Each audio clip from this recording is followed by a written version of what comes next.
Welcome back, or welcome if you're just joining us. This is the France 24 debate. We're looking at the stunning takeover of vast swathes of northern Iraq by ISIS, the Islamic State of Iraq and the Levant. Talking about it with us, who witnessed the Iraqi security forces fleeing. Shwan ZULAL, energy and political risk analyst for Kurdish Consulting, who also blogs on KurdishViews.com. He is in Sulaymaniyah in Iraqi Kurdistan. Joining us here in our studio, Alissa RUBIN, the former Baghdad deputy bureau chief for the New York Times. General Dominique Trinquant, formerly of the United Nations. He is an attorney and scholar, Zaid AL-ALI. And also joining us, Hadeel Al SAYEGH, who writes for UAE-based newspaper, daily newspaper, The National. Thank you for joining us here for the second part of the France 24 debate. Before I go to you, let me first give you another reaction that we've gotten today. It's from Iraq's foreign minister. At the outset of our conversation, Shwan ZULAL talking about the Peshmergas, those Kurdish battle-hardened forces. The foreign minister telling an EU Arab League meeting in Athens his country is in mortal danger and hinting that he could use some help.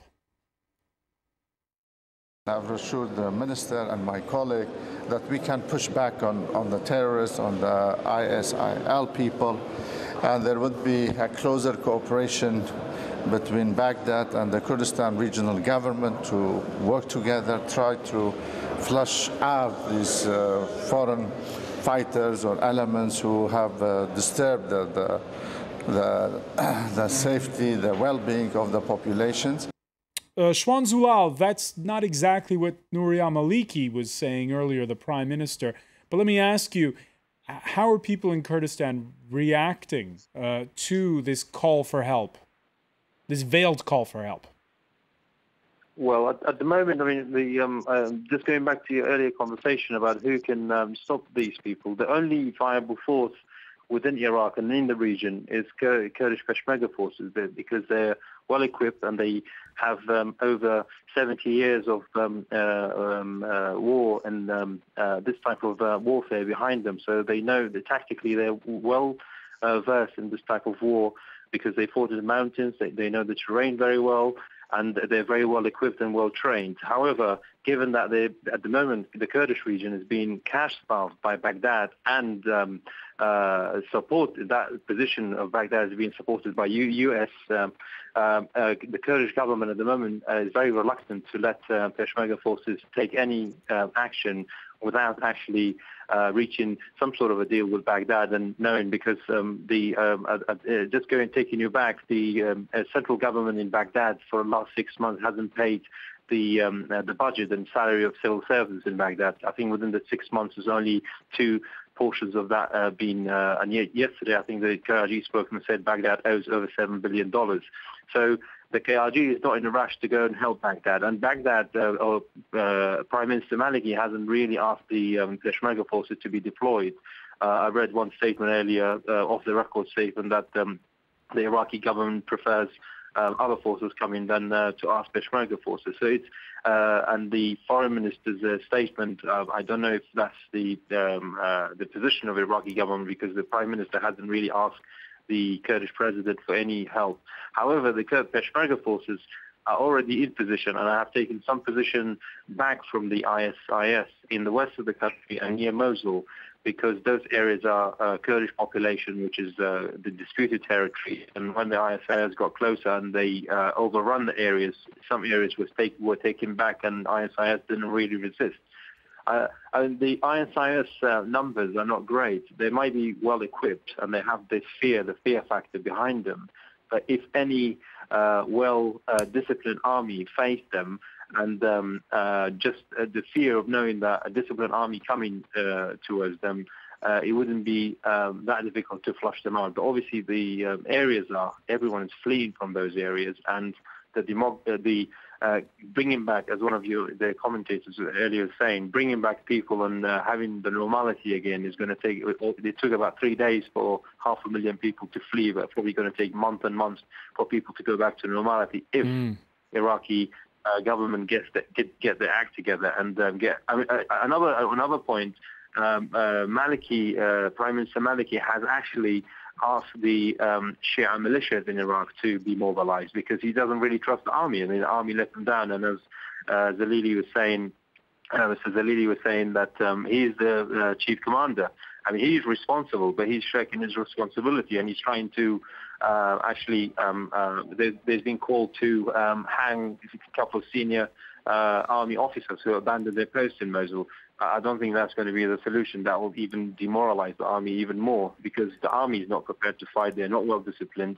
The Americans haven't really trained the Iraqi army to be for this kind of warfare. So Iraq is in a very difficult position. Although the ISIS may not storm Baghdad, as some commentators are saying, and people are speculating, because Baghdad is a different ballgame.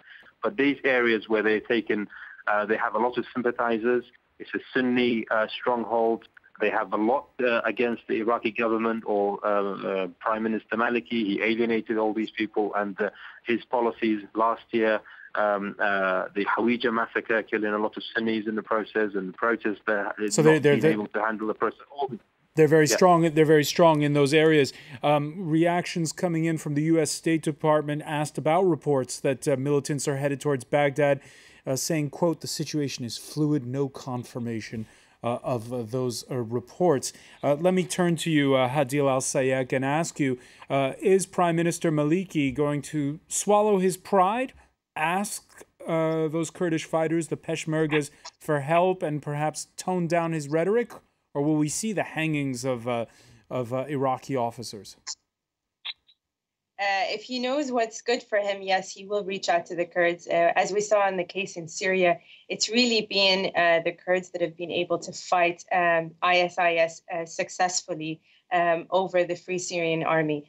Having said that, it is a very sensitive situation. Given the experience in Anbar with Mosul, it's kind of the same thing. You can't have state on civilian warfare. Having the army, waging an attack on Mosul will have major sensitive political ramifications. And hence, I think I agree with Shwan that you do have to have the Kurds in some way. The one thing I disagree with Shwan is I understand in terms of the showdown between Baghdad and the Kurdistan region and the fact that Baghdad has not paid salaries of Kurdish public service individuals. Having said that, I really do not agree. I'm skeptical that the Kurds would be okay with sharing a border with the Islamic State of Iraq and the Levant. So that's one point. The second point is the question of how many of these militants are actually the Islamic State of Iraq and the Levant. From my sources and from some of the reporting I've done, it seems like there are also a number of militants that, for example, do not carry a very large beard in the sense that the Islamic State of Iraq and Levant do. They have not carried the same kind of flags.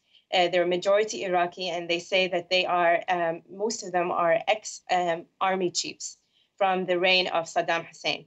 Having said that, we've seen this case in Anbar, and they're called the Naqshbandi order. There's rumors circulating of whether they are linked to the ex-military commander Izzat al-Duri under Saddam Hussein's regime.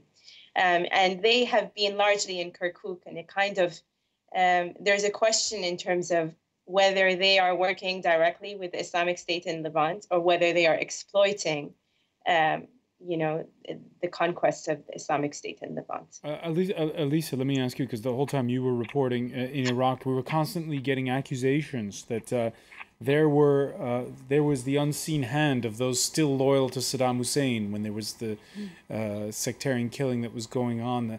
In this particular case, though, is there like an old bond, an old organization?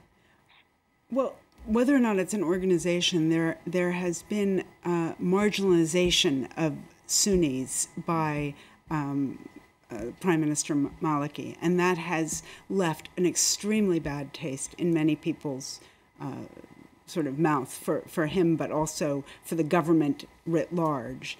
And they certainly aren't going to fight militants who, in a sense, are standing up for Sunni interests, and they're going to give them, at least as your correspondent said, I think, some support, because it might increase their leverage to get back somewhat more power in the government. It's a mixed country, and ultimately one of the problems is if you're constantly worried that Prime Minister Maliki is worried that the Sunnis will come back and displace him. But the fact is, he still has to leave room for him. You have to live with that risk. Otherwise, what you end up with is a part of the country that is no longer under your control. That brings us to the reaction that was heard Tuesday at the White House, a reaction where you sense a veiled dig at the Iraqi Prime Minister.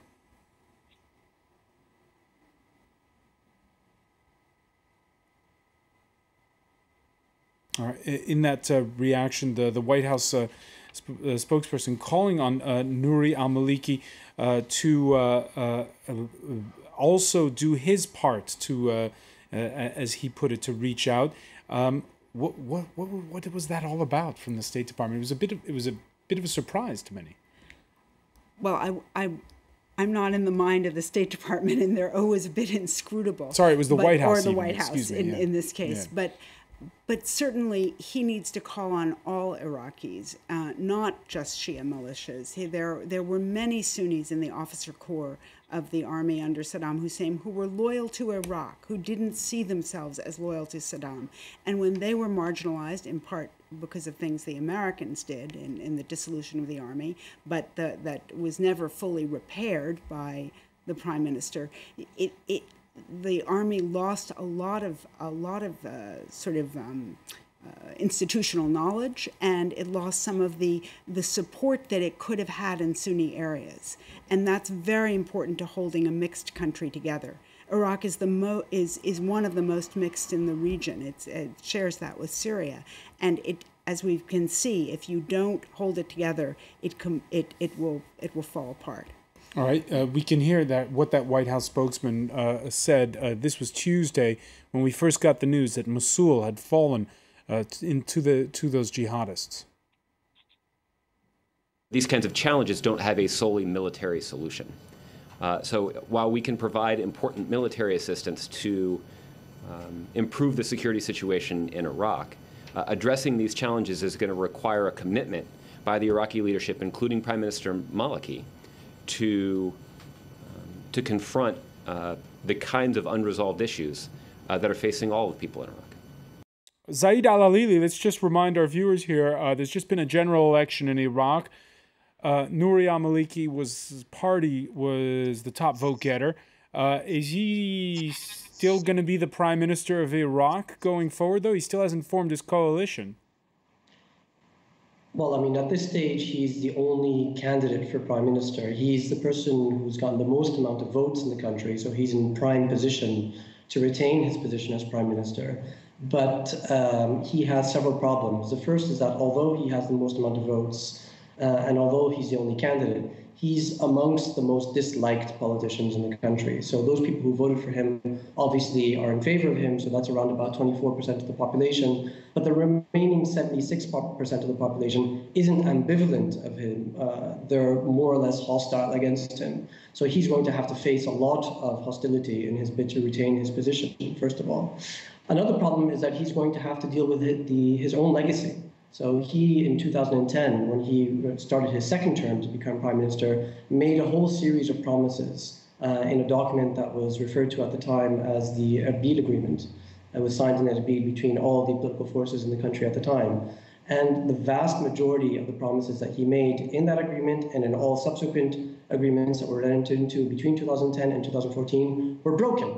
So today he's going to have a serious problem because as he tries to negotiate with other political forces in the country to retain his position, he's clearly going to have to make promises, but he's going to have a problem because no one is going to believe any of those promises. And if you relate that to the problem today that's taking place in Mosul, in Tikrit, and in other areas, right? We've heard the spokesman from the White House saying that the solution to the problem isn't just military, that there's also a problem of marginalization or so on and so forth. If today the Prime Minister were to genuinely change his mind and change his state of mind about what it is that he needs to do in Iraq, and turn around and say, we're going to change, we're going to treat people equally, we're not going to abuse people in detention and subject them to random torture and arrest and so on and so forth anymore. And even if he were to genuinely mean it, his problem is that no one will believe it, because those promises have all been made before for a period of years, and they've always been broken systematically. Systematically, over a period of years, we've had random arrests, violations of due process, et cetera, et cetera. So what we really need in the country, this is my view, I know that not everyone agrees, is that we really need for those same promises to be made by someone else. Someone else needs to occupy the Prime Minister's position so that there can be at least the hope or the possibility that people will believe it and give this new person who will be occupying the Prime Minister's position a chance to execute those promises. Today, if the Prime Minister makes them, they will simply not be believed. Dominique Trinquant. Yeah, I think that we're looking at a radicalization of the Sunni. And being ISIL or former Iraqi officers or people in Syria, all these Sunni are now trying to win a war. They are no longer discussing because they've got no room in the... and what is strange is that probably the newly elected Syrian president is now an ally of the Prime Minister in Iraq. They've got the same enemy. And it's interesting to see what will happen, because we're talking about the White House who say they will help the Prime Minister in Iraq. And so perhaps the president in Syria is in a way an ally of the same struggle against this band of Sunni who wants to fight the war. You can also, I suppose, add to that list the president and supreme leader of Iran, as we were mentioning earlier, Turkey. Everyone seems allied at this point. Shwan ZULAL, do you get the sense that this is the wake-up call where regional leaders perhaps put aside differences? Well, I hope so, but I don't see any sign of that happening at the moment, because everyone seems to be sticking to their own previous positions, and the old grudges still remains. And speaking to Peshmerga commanders in Kurdistan, they're saying they will defend very vigorously all the Kurdish borders, but unless it is necessary, and unless Iraq formally requests. And then, obviously, that means setting aside differences, but it's setting aside differences when people are not getting paid in Kurdistan. I think it's going to be very difficult to convince a Peshmerga who has, in some cases, their wages being delayed 6 weeks, 8 weeks because of Baghdad, will be willing to go. So, because the issue here is the morale of the Iraqi army, and that Iraqi army didn't have the morale or the motivation to defend Mosul. And so the Kurdish army wouldn't really be motivated to go into areas which is not Kurdish territories, unless there is a political decision from Baghdad to actually bring all those differences and stop this madness in Iraq. I mean, everyone knows that Prime Minister Maliki at the moment, although the Americans are supporting him, I mean, it's ironic, as Dominic was saying, I completely agree with him, by proxy be supporting the Syrian Bashar al-Assad if you're supporting Prime Minister Maliki, because now by proxy they are allies because they're fighting the same enemy. At the same time, the US only a few months ago was supporting, until now, it's supporting the Syrian opposition, which this group it's a splinter of that opposition who infiltrated Iraq.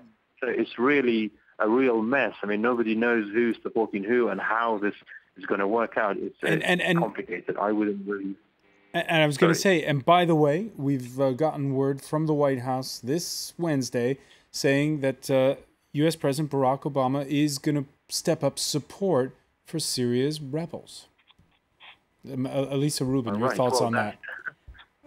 Well, I'm not sure why at this moment he's particularly decided that, but I do think there have been renewed reports of chemical warfare, and there are concerns that the government is consolidating too quickly its position in ways that are very punitive to civilian populations. But it certainly is a change, and I think we'll have to see what exactly it means. What kind of support? Is that weapons? Is that training? Is that special operations forces on the Turkish border helping get people organized? And how is he going to do that without helping ISIL and the Al-Nusra Front, because the rebel groups are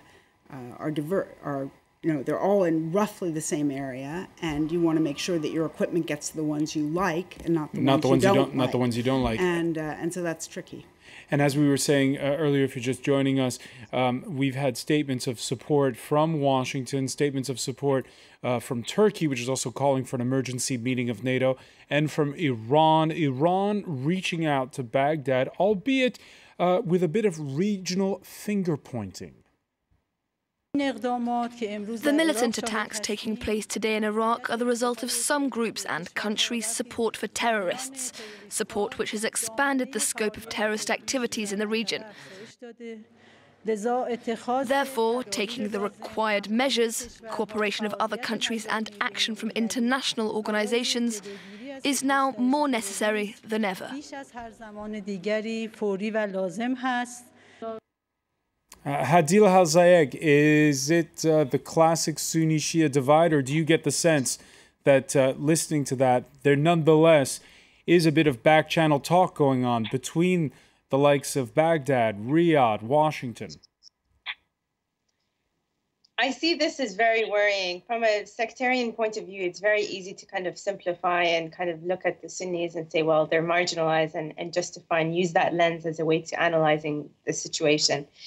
Having looked at what happened in Mosul and the amount of refugees that have fled to the Kurdish region, it also kind of illustrates as well in terms of from the Iraqi perspective, that having to live the question is whether do you live under the Islamic State of Iraq and the Levant, or do you live under Nouri al-Maliki's regime? Both of them are oppressive, but you choose which of the lesser evil. And in that sense, I think the people of Mosul actually decided that they don't want to actually live under the Islamic State of Iraq when they fled to the Kurdish region.